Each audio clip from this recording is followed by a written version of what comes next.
Assalamualaikum warahmatullahi wabarakatuh. Selamat siang dan salam pramuka. Adik-adik semuanya yang saya cintai dan saya banggakan, marilah kita awali kegiatan ekstrakurikuler pada kesempatan kali ini dengan berdoa menurut agama dan kepercayaan kita masing-masing. Berdoa mulai.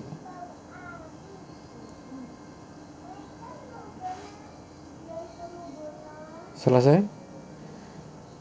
Baik, adik-adik, pertama-tama kakak ucapkan selamat datang, selamat bergabung dengan gerakan pramuka gugus depan Sleman Bantul 05053 05054 yang berpangkalan di MTS Negeri 9 Bantul. Kita akan mulai latihan ekstrakurikuler, namun sebelumnya kita perkenalkan ke pembina. Untuk yang putra nanti dengan Kak Mutno, untuk yang putri dengan Kak Solehah. Selanjutnya adik-adik kita akan mengenal sedikit tentang gugus depan. Kata-kata ataupun istilah ini sering adik-adik dengar. Yang pertama, Kuarda atau kuartir daerah singkatannya. Itu di tingkat provinsi namanya.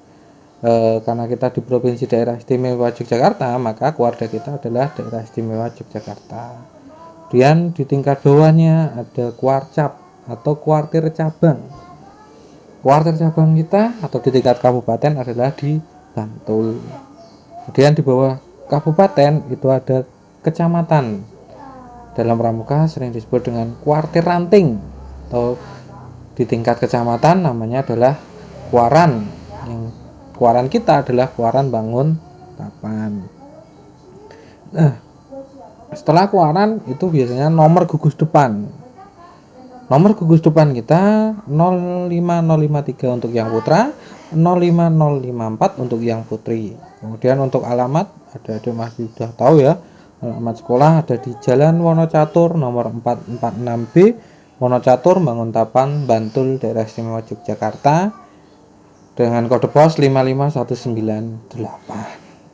Kemudian yang paling sering adik-adik dengar adalah Kamabigus atau Ketua Majelis Pembimbing Gugus Depan yang biasa dijabat oleh kepala sekolah atau kepala madrasah, yaitu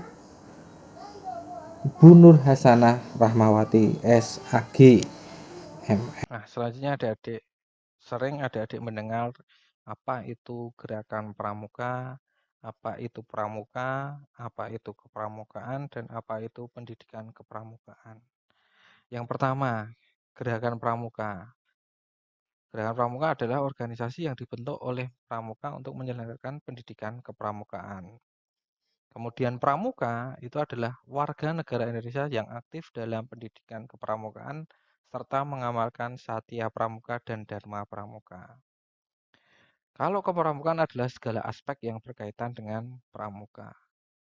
Dan terakhir, pendidikan kepramukaan adalah proses pembentukan kepribadian, kecakapan hidup, dan akhlak mulia pramuka melalui penghayatan dan pengamalan nilai-nilai kepramukaan.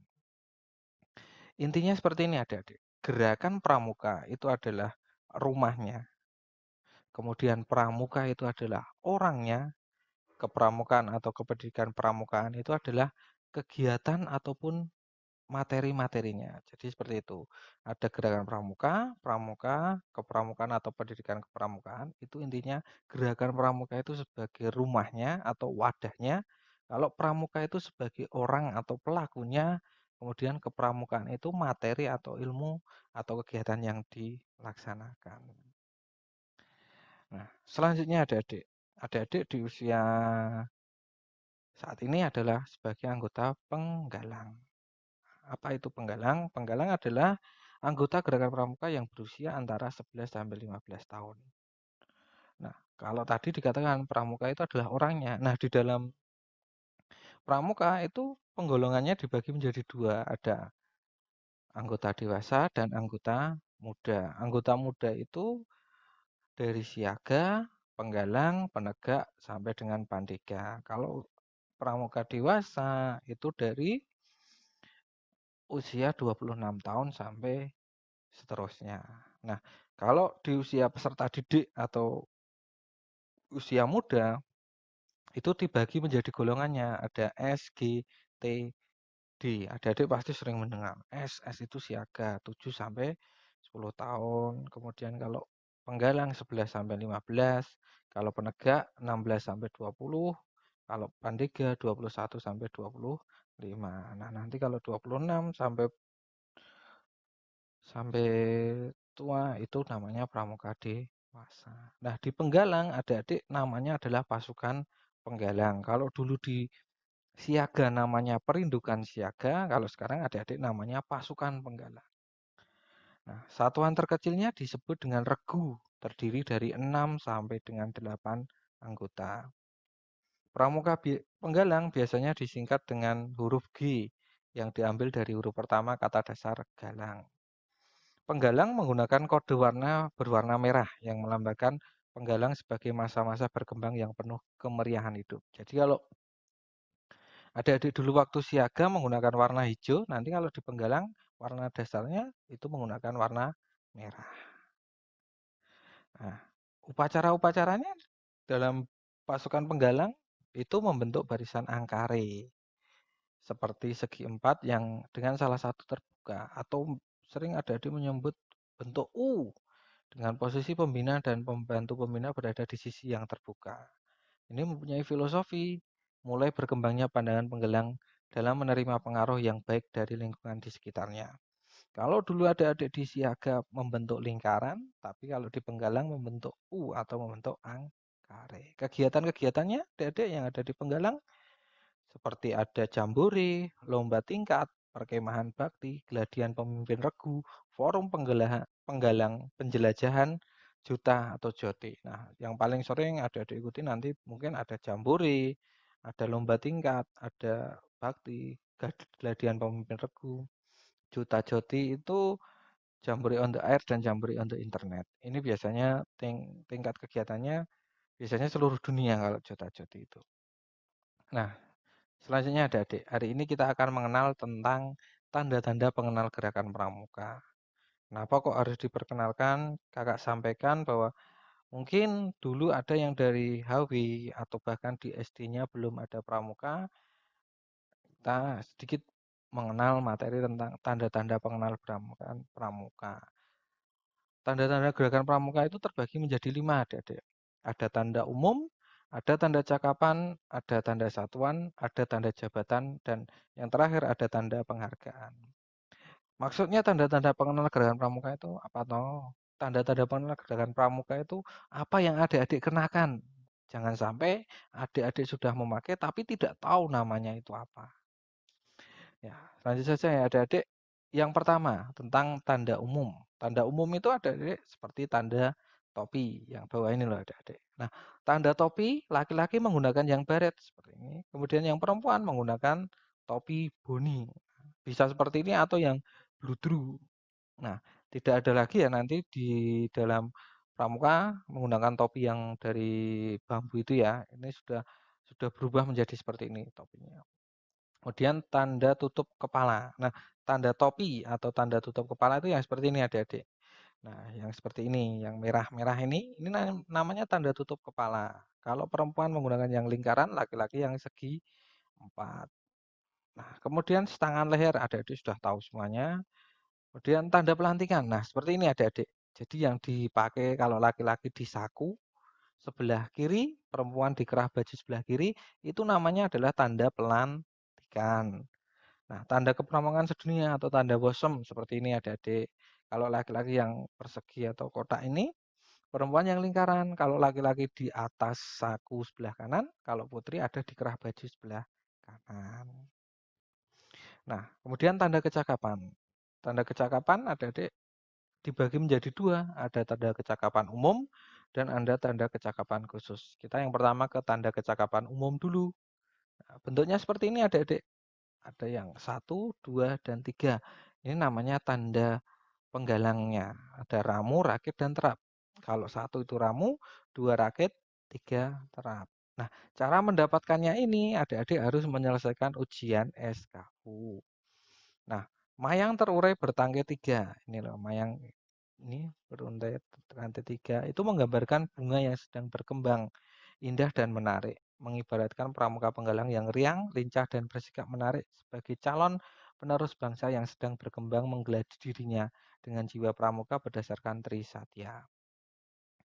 Kemudian mayang terurai mekar ke samping. Nah, ini loh, mekarnya kan ke samping. Mengibaratkan semakin terbukanya pandangan penggalang dalam menerima pengaruh yang baik dari lingkungan di sekitarnya. Yang terakhir, warnanya ini merah. Artinya apa? Melambangkan kemeriahan hidup sesuatu yang sedang berkembang. Nah, selanjutnya adik-adik, tanda kecakapan yang kedua adalah tanda kecakapan khusus atau TKK. Ini dibagi menjadi 3.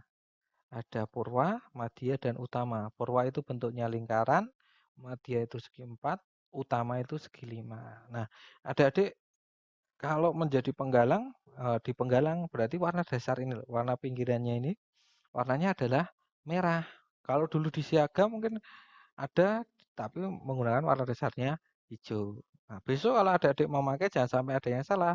Kalau di sini ada yang warna bingkainya ini kuning, itu berarti untuk yang penegak. Nah, untuk penggalang warnanya seperti ini. Nah, TKK ini apa toh artinya? TKK itu tanda kecakapan khusus. Jadi kalau adik-adik memiliki keahlian khusus seperti ini, ahli dalam pengamatan, ini ahli dalam menjahit, berkemah, mengatur rumah tangga, dan lain sebagainya. Mungkin adik-adik ahli dalam bahasa, itu bisa dimasukkan di sini atau bisa diujikan. Nah, adik-adik boleh ujian, tapi boleh makainya tanda ini kalau adik-adik sudah menjadi penggalang rakit, seperti itu.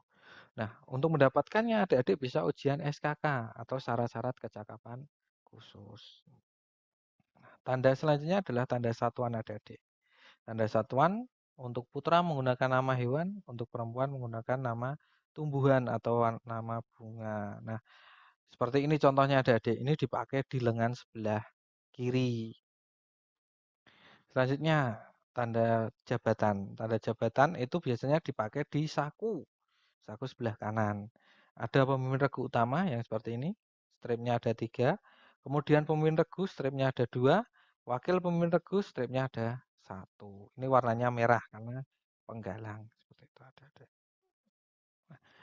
Selanjutnya, tanda penghargaan. Tanda penghargaan itu tanda yang terakhir, tanda ikut serta kegiatan. Contohnya ini ada Tiska ya. Ada bintang tahunan seperti ini. Ada yang merah bintang tahunan 1 tahun, 2 tahunan, 3 tahunan. Nah, Tiska itu semisal adik-adik mengikuti kegiatan ada lomba tingkat, ada gotong royong, ada jamnas, pasti dapat Tiska.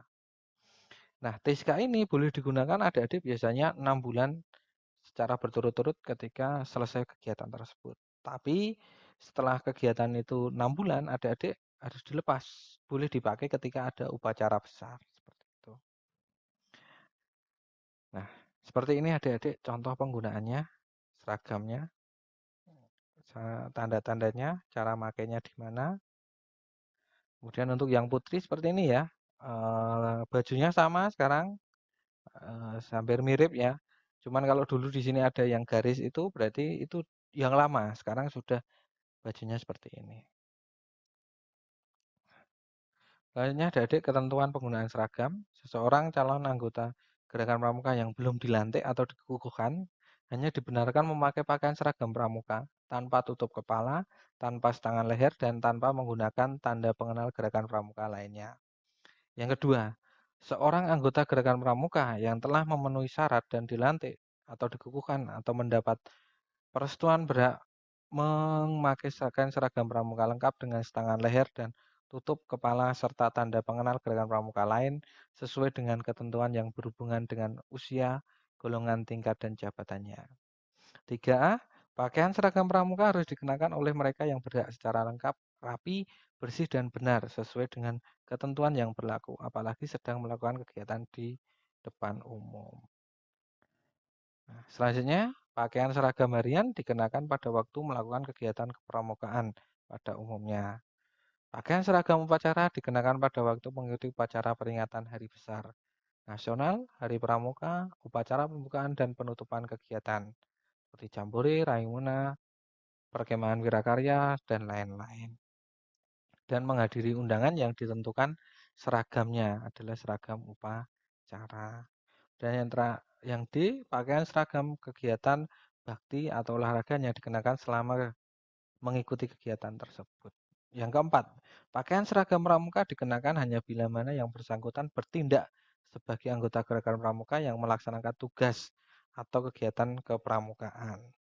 Pada saat anggota pramuka bertindak sebagai anggota organisasi lain yang sedang melakukan tugas atau kegiatan organisasi tersebut, tidak dibenarkan memakai pakaian seragam pramuka atau tanda pengenal gerakan pramuka. Seseorang anggota gerakan pramuka yang secara pribadi menjadi anggota organisasi massa atau organisasi politik dilarang keras memakai seragam pramuka dan atau tanda pengenal gerakan pramuka pada saat melaksanakan tugas atau kegiatan organisasi massa atau organisasi politik tersebut dan sebaliknya. Untuk menjaga harkat dan martabat gerakan pramuka, maka setiap anggota pramuka yang menggunakan pakaian seragam pramuka bertanggung jawab atas nama baik gerakan pramuka dan harus bersikap atau bertindak sesuai dengan satya dan dharma pramuka. Terakhir, kuartir atau satuan gerakan pramuka dan setiap anggota gerakan pramuka berkewajiban untuk saling mengingatkan dan saling membetulkan cara mengenalkan pakaian seragam pramuka yang tidak sesuai dengan ketentuan dalam petunjuk penyelenggaraan. Nah, adik-adik, itu sedikit materi tentang tanda-tanda pengenal gerakan pramuka. Harapan kakak, adik-adik sudah tahu tanda-tanda pengenal gerakan pramuka sehingga adik-adik semuanya bisa menerapkan atau besok ketika kita jumpa, adik-adik sudah bisa menggunakan dengan yang benar. Demikian materi tentang hari ini adik-adik. Nanti kita lanjut di lain kesempatan. Apabila ada salah, kakak mohon maaf. Kakak akhiri. Wassalamualaikum warahmatullahi wabarakatuh dan salam pramuka.